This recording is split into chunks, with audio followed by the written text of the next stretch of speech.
회를 집었는데 막 꿈틀거리는 지렁이 같은 게 나오면은 웬만하면 그런 건 드시지 마세요. 그러니까 방어 사상충을 드시더라도 깨끗이 씻어서 드시면은 마무리가 안 돼요. 그러니까 방어 사상충이 나오면은 안심하고 먹으라는 얘기야 뭐야. 네, 충분히 알았어. 안녕하세요, 어류 칼럼니스트 김지민입니다.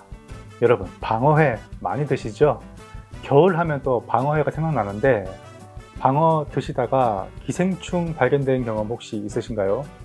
일선에 계신 분들이야 늘 보던 것이니까 봐도 크게 무덤덤한데, 이것을 만약에 이제 손님 입장에서 처음 보게 되면 어떻겠습니까? 굉장히 끔찍하죠. 예, 그렇다고 이 방어 기생충이 작은 것도 아니에요. 이게 다 자라면 50cm 이상, 예, 거의 진짜 뱀처럼 크게 커지기 때문에, 이런 게 만약에 손님상에서 이렇게 꿈틀꿈틀거리는 게 나온다면 역겹기도 하고 위생적으로도 많은 지적이 따를 것이라고 생각되는데, 겨울철 이 방어회를 먹다가 나온 이 기생충에 대해서 조금은 알아둘 필요가 있을 것 같아요. 아직도 손님들은 물론이고 이 방어를 다루시는 상인들도 이 기생충이 정확히 어떤 기생충인지 모르시는 분들이 많습니다. 심지어 그 고래충이라고 있죠. 아니사키스. 우리가 산채로 먹어서 배에 들어가면 응급실에 가야 되는 악독한 기생충하고 혼동이 될 때가 많은데, 방어 사상충하고 아니사키스 고래충하고는 종류 자체가 많이 다릅니다. 자, 영상을 한번 보시죠. 지금 보고 계시는 이 장면이 바로 방어 사상충인데요. 굉장히 징그럽죠? 원래 이 방어 사상충은 우백색입니다. 근데 발견된 상태로는 대부분 붉은색이 돌아요. 왜냐하면 이 방어 사상충은 방어 살 속에 파고들어서 방어의 피 그리고 체액을 빨아먹으면 삽니다. 그 색깔이 몸속을 통과하고 있기 때문에 대부분 오렌지 빛깔, 붉은빛을 띠고 있죠. 방어에서 발견되는 이 기생충은 수컷은 거의 없고 대부분 암컷이라고 제가 얘기를 들었습니다. 이 암컷이 또 크게 자라기도 하고, 산란철이 대략 3에서 6월 사이 봄철인데요. 그때가 되면은 이 충체의 일부를 바깥으로 방어의 살갗을 뚫고 내밀어서 수천 개의 알을 방사하는 것으로 알려졌습니다. 그러면 그 알이 작은 플랑크톤에 먹히고 그 플랑크톤이 방어 입속에 들어간다는 얘기가 있는데, 저는 잘 모르겠습니다. 방어는 사실 자리돔이나 전갱이 같은 어류를 먹고 살거든요. 그래서 아마 그 2차 숙주가 감염되어 있는 것을 방어가 먹음으로써 보유하지 않았나, 그렇게 이제 보여지거든요. 근데 가장 궁금한 것은 그렇게 들어간 작은 유충이 어떻게 방어의 내장을 감싸고 있는 질긴 벽을 뚫고 살 속으로 들어가서 기생을 하게 됐는지는 아직까지 정확하게 밝혀진 바가 없습니다. 방어 사상충의 이 생활사는 현재로서도 조금은 미스테리로 남아 있습니다. 자, 우리가 흔히 알고 있는 이 고래충은 생활사가 완벽하게 밝혀졌죠.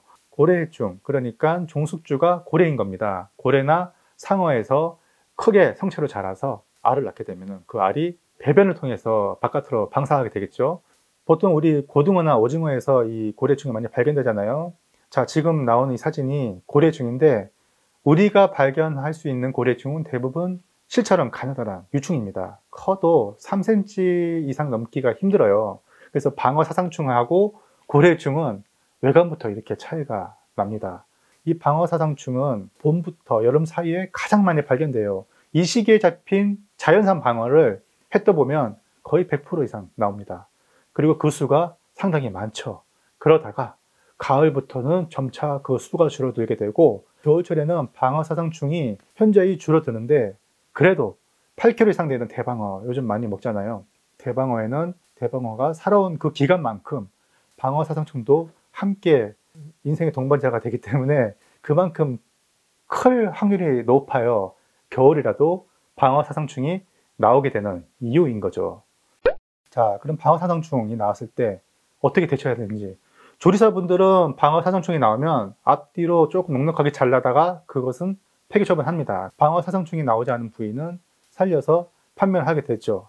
근데 우리가 제일 궁금해하는 것이 이 방어 사상충을 먹었을 때 우리 몸이 어떻게 되느냐인데요. 고래충의 경우는 우리 몸에 들어왔을 때 극심한 통증을 일으키죠. 위액에 녹기 때문에 그것을 피하기 위해 위벽에 착 달라붙습니다. 그리고 그곳을 뚫고 나가려고 하는 거죠. 한마디로 살려고 발버둥 치는 거예요. 그 과정에서 우리가 통증을 느끼고 심한 경우에는 천공이 생기고 장폐색을 일으키기도 합니다. 결국에는 내시경을 통해서 치료를 하는 것이 가장 확실한 방법이 되겠는데, 방어사상충의 경우는 조금 다릅니다. 원래 기생충이라는 게 덩치가 크면 클수록 좀 순해요. 방어사상충의 종숙주는 방어입니다. 예, 이미 종숙주에 도달한 성체이기 때문에 그것이 사실 우리 인간의 몸에서 기생한다는 그런 연구 결과는 없어요. 그리고 이걸 먹었다고 해서 뭐 질병을 일으키거나 통증을 소발한다거나 그런 부작용은 현재로서는 발견되지 않고 있습니다. 실제로 최근에 유튜브를 보면은 이 방어사상충을 살아있는 채로 먹어서 증명을 하시는 분들이 계신데, 먹고 나서 이상이 없었던 것으로 알고 있어요. 다만 조심해야 되겠습니다. 방어사상충은 방어 근육에 파고들어서 그곳에 둥지를 틀어서 합니다. 거기서 먹고 쌀고 한 배설물들이 쌓여 있죠. 이제 이게 고름이라고 하는데, 이 분비물을 같이 먹게 되면은 복통과 설사, 배탈을 일으킬 수 있어요. 그러니까 방어사상충을 드시더라도 깨끗이 씻어서 드시면은 문제는 없습니다. 예, 농담이고요. 웬만하면 그런 건 드시지 마세요. 자, 조리사분들도 회를 뜰 때 꼼꼼하게 검열을 해서 기생충을 다 깔끔하게 제거를 하시고, 또 고름이 나오는 부분은 앞뒤로 넉넉하게 잘라서 폐기 처분한 다음에 사상충이 전혀 나오지 않은 부위만을 선별해서 판매하는 것이 맞겠죠.